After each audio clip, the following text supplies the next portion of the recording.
Welcome back to Triptych Algebra. Today we're going to talk about solving exponential equations using the common base technique.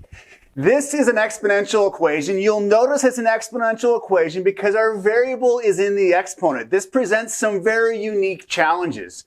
By the way, this is compared to maybe a simple polynomial equation that we would know how to solve, like this quadratic right here. The biggest challenge that we have in front of us is the fact that we need to go from this equation right here to a statement of x equals blank. Or in other words, we need to somehow get the variable out of the exponent and down to the base level.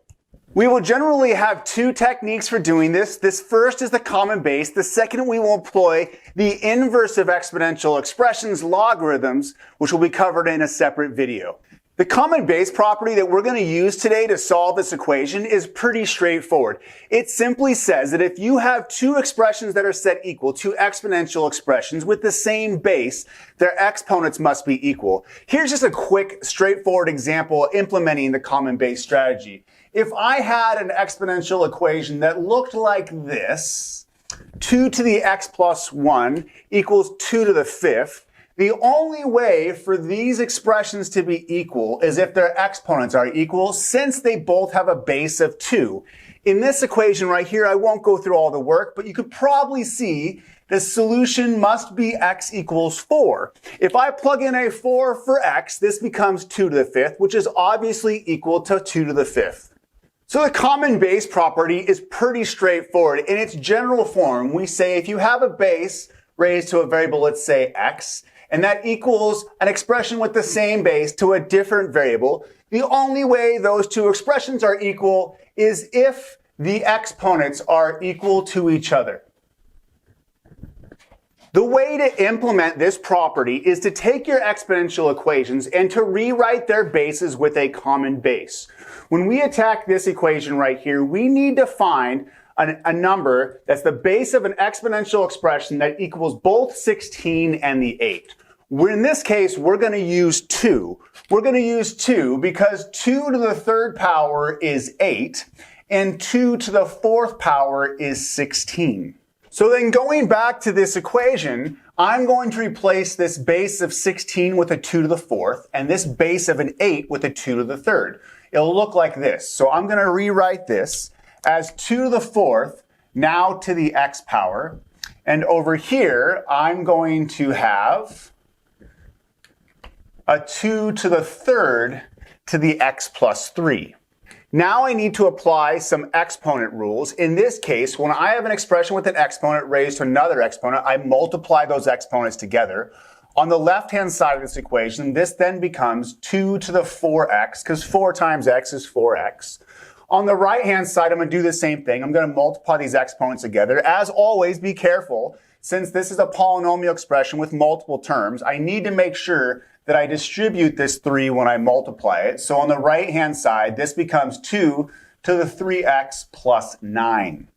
Now we can actually apply the common base property. The common base property says if we have an equation, an exponential equation, with bases on both sides of the equation that are exactly the same, in this case 2, by the way, 2 is the b in this case, those have to be the same. These exponents obviously don't have to be the same.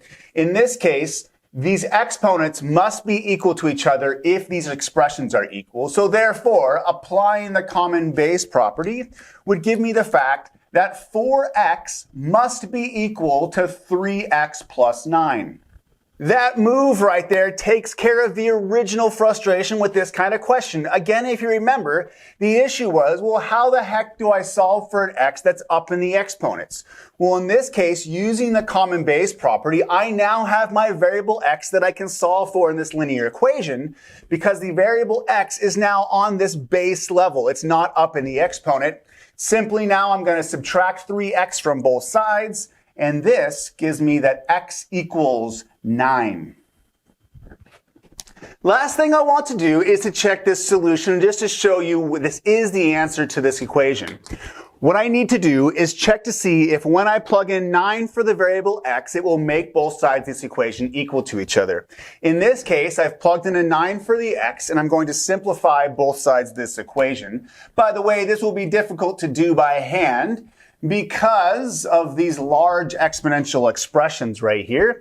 But I want to show you this. So the question becomes, are these equal to each other? 9 is the solution if 16 to the 9th equals 8 to the 12th.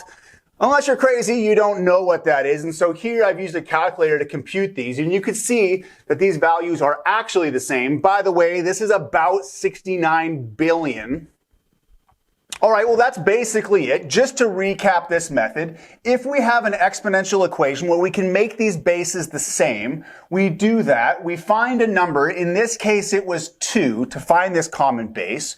Once we do that, we clean up stuff a little bit using rules of exponents. There could be different rules that we use. In this case, we have these exponential expressions raised to an exponent that we multiply those exponents together. Again, don't forget if we have a multi-term exponent that we need to use distribution when multiplying those. Finally, then, what we do is we apply the common base property that will turn this into a very difficult exponential equation into an easier linear or quadratic or other polynomial equation that we can solve.